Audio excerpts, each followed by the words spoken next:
तर आजच्या काळात वाहन घेणं अगदी सोपं झालं आहे. बँका, वित्तीय संस्था तर यासाठी अगदी सहजपणे आणि स्वस्त दरात कर्ज उपलब्ध करत असल्यानं आता नवीन गाडी घेणे हे सर्वसामान्य जनतेला शक्य होत आहे. एका काळी सर्वसामान्य मध्यमवर्गीयासाठी स्वप्नात सारखी असलेल्या या सगळ्या गोष्टी आता सहज शक्य होत आहे. आता एखादी महागडी गाडी घेण्यासाठी लागणारी जी रक्कम आहे ती बँक हप्त्याने उपलब्ध करत असते. त्यामुळे अनेकांचं कार घेण्याचं स्वप्न पूर्ण होत आहे. आजकाल अनेक मध्यमवर्गीयांच्या दारात त्यांच्या स्वप्नातली कार उभी राहिलेली दिसत आहे. मात्र आपलं हे स्वप्न पूर्ण करण्यासाठी बँका किंवा वित्तीय संस्थेकडून कर्ज घेताना ते आपल्याला लाभदायक आहे याची खात्री करून घेणं अत्यंत आवश्यक आहे. कर्जाचा बोजा आपल्याला अडचणीत आणणारा ठरू नये यासाठी योग्य ती काळजी घेणं गरजेचं असते. योग्य कर्जाची निवड करण्यासाठी काही बाबी लक्षात घेणं खूप आवश्यक आहे. तर त्याबाबतची माहिती आपण थोडी सविस्तरपणे पाहू. तर आजकाल बाजारपेठेत अनेक कंपन्यांच्या विविध प्रकारच्या गाड्या उपलब्ध आहेत. आपल्याला कोणत्या कारणासाठी, किती व्यक्तीसाठी गाडी हवी आहे यासह गाडीमधले फीचर्स, सुविधा, रंग यावरसुद्धा कारची निवड ठरत असते.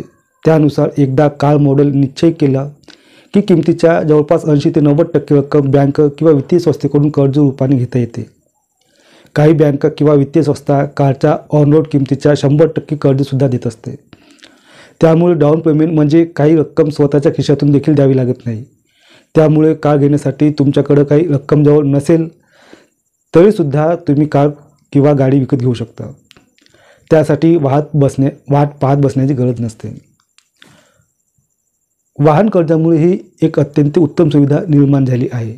फक्त नवीन कारच नव्हे तर सेकंड हँड गाडीसुद्धा घेण्यासाठी तुम्हाला कर्ज मिळत असतं. या कारसाठीचा व्याजदरही कमी असतो. अनेक बँका, वित्तीय संस्था वाहन कर्ज देत असल्याने या क्षेत्रात चांगली स्पर्धा आहे. त्यामुळे ग्राहकांना आपल्या सोयीचं अधिक स्वस्त दराने कर्ज देणारी बँक, वित्तीय संस्था निवडण्याची चांगल्या पद्धतीने संधी असते. त्याकरता काही बाबी बारकाईने जाणून घेणे आवश्यक आहे.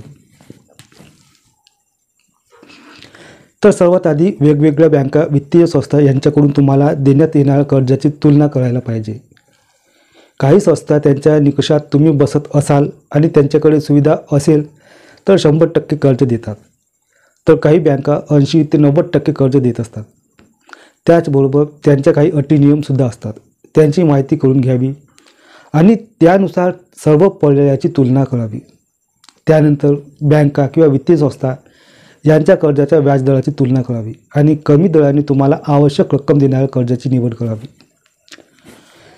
तर कर्ज घेत असताना कर्ज हे फिक्स रेट आहे की फ्लोटिंग रेट हे सुद्धा चेक करून पाहणे तेवढेच आवश्यक आहे.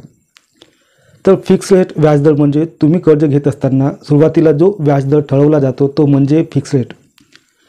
तर फ्लोटिंग रेट इंटरेस्ट रेट म्हणजे की रिझर्व्ह बँक ऑफ इंडियाच्या बदलत्या नियमानुसार व्याजदरात होणारा बदल म्हणजे ज्याला आपण फ्लोटिंग इंटरेस्ट रेट असे म्हणू शकतो.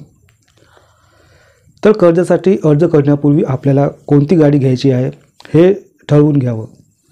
त्याची किंमत आणि त्याबाबत मिळणारं कर्ज हे तुमच्या बजेटमध्ये बसत असल्याची खात्री करून घ्यावी. अनेकदा बँका, वित्तीय संस्था यांच्याकडून काही शुल्क आकारलं जातं, जसं की late payment charges, document charges. तर यासंबंधी त्याची सविस्तर संपूर्ण माहिती जाणून घ्यावी.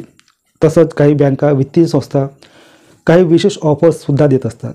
त्यांचीही सविस्तर माहिती घ्यावी आणि त्यानंतरच आपल्याला अधिक फायद्याचा पर्याय कोणता आहे त्याची निवड करायला पाहिजे.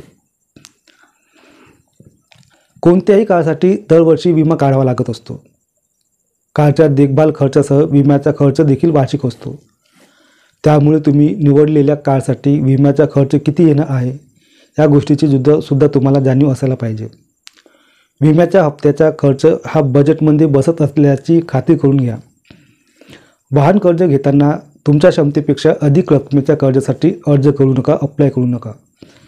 त्यामुळे तो नामंजूर होण्याची शक्यता अधिक असते.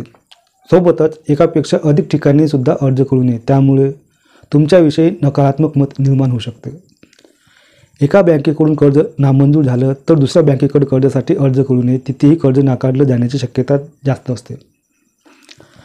तर आजकाल डीलर्सकडूनही कर्जाची सुविधा पुरवली जात असते, पण तिथे व्याजदर सर्वोत्तम मिळेल याची काही शक्यता नसते. त्यामुळे इतर पर्यायाचाही सुद्धा अभ्यास करावा, माहिती घ्यावी आणि ज्या कारसाठी देखभाल खर्च सर्वात जास्त असतो अशा कारची निवड शक्यतो करू नका, कारण कारच्या कर्जाचा हप्ता आणि विमा हप्ता यासह मेंटेनन्स खर्चाचा भार सोसणं अवघड ठरू शकते. तर वाहन कर्ज घेताना आवश्यक पात्रता, निकष आणि कागदपत्र म्हणजे डॉक्युमेंट्स या सगळ्या बाबीचा विचार करून कर्ज घेतला तर त्याचा बोजा न वाढता अगदी सहजपणे त्याची परतफेड करणं शक्य होते. त्यामुळे तुमच्या आवडीची गाडी घ्यायची असेल तर बँका, वित्तीय संस्था या मदतीसाठी तर सज्ज आहेतच, पण कर्ज घेताना कमी व्याजदर, जास्तीत जास्त कर्ज रक्कम, शुल्क सवलत, इतर सवलत यांची तुलना करून योग्य पर्याय कोणता आहे हे निवडणे आवश्यक आहे. म्हणजे खर्चाचा विचार करून कर्ज रक्कम ठरवणंही महत्त्वाचं आहे. त्यामुळे कारसाठी कर्ज घेताना सर्व बाबीचा विचार करून घेतलेलं कर्ज योग्य ठरतं आणि त्याचा बोजा न होता कार चालवण्याचे सुख तुम्हाला अनुभवता येत असतं.